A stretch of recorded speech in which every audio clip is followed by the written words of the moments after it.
सुप्रभात प्यारे बच्चों। आज हम हिंदी पुस्तक भाषा माधुरी में से पाठ 10 दो तोते इसका पठन करने जा रहे हैं। आप भी अपनी भाषा माधुरी पुस्तक ले आइए और उसमें पृष्ठ 25 पाठ 10 निकाल लीजिए और साथ में दिन बुधवार, तिथि 2/9/20 अर्थात 2 सितंबर 2020 लिख लीजिए। तो आइए पाठ का पठन शुरू करने से पहले पढ़ते हैं कठिन शब्द और साथ में समझते हैं इनका अर्थ। पहला शब्द है शिकार। इसका अर्थ है किसी जीव को मारना।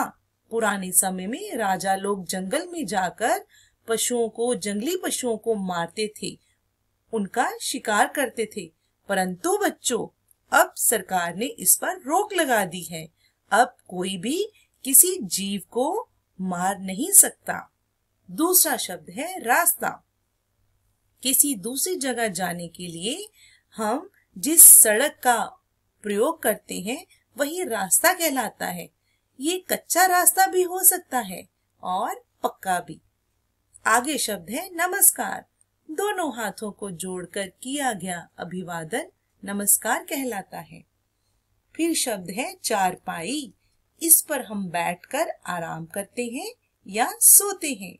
अंत में शब्द है संगति। इसका अर्थ है किसी का संग करना, किसी के साथ होना। जैसे आप अपने मित्रों के साथ होते हो, उनका संग करते हो, यही संगति कहलाता है। तो बच्चों, आपने अब पठन शुरू करना है मेरे साथ और शब्दों पर अंगुली रखते जाना है। आइए शुरू करते हैं पाठ का पठन।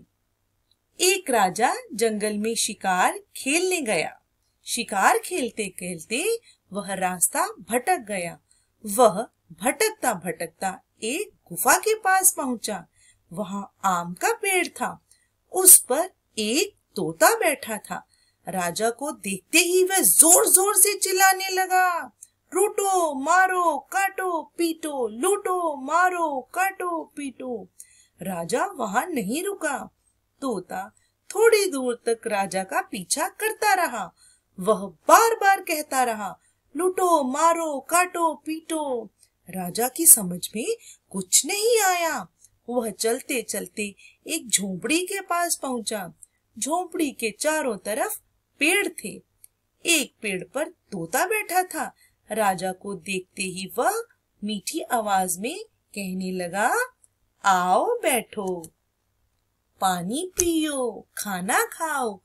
तोते की आवाज सुनकर झोपड़ी में से एक साधु बाहर आया। राजा ने साधु को नमस्कार किया। उसने राजा से चारपाई पर बैठने को कहा। राजा चारपाई पर बैठ गया। उसे सोच में पड़ा देख साधु ने पूछा, आप क्या सोच रहे हैं? राजा बोला, मैंने आज 2 तोते देखे। दोनों अलग अलग बोली बोलते हैं। थोड़ी दूर पर एक तोता मिला। मुझे देखते ही कहने लगा, लूटो मारो काटो पीटो। एक तोता यहाँ मिला।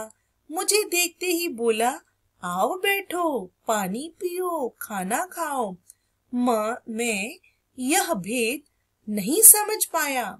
राजा की बात सुनकर साधु मुस्कुराए। वह बोले, यह सब संगति का असर है। दोनों की माँ एक है।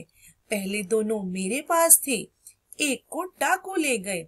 अब वह उनके पास रहता है, उनकी बोली बोलता है। दूसरा मेरे पास रहता है, वह मेरी बोली बोलता है। यह सुनकर राजा बोला, मैं आज समझा, अच्छी संगति का फल अच्छा होता है।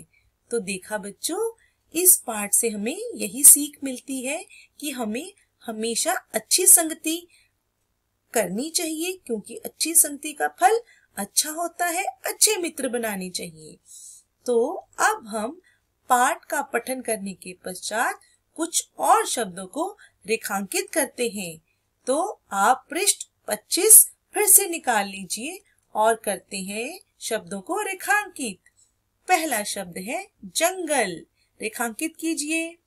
फिर है भटक, उसके पश्चात भटकता, फिर चिल्लाने, उसके बाद झोंपड़ी, आवाज,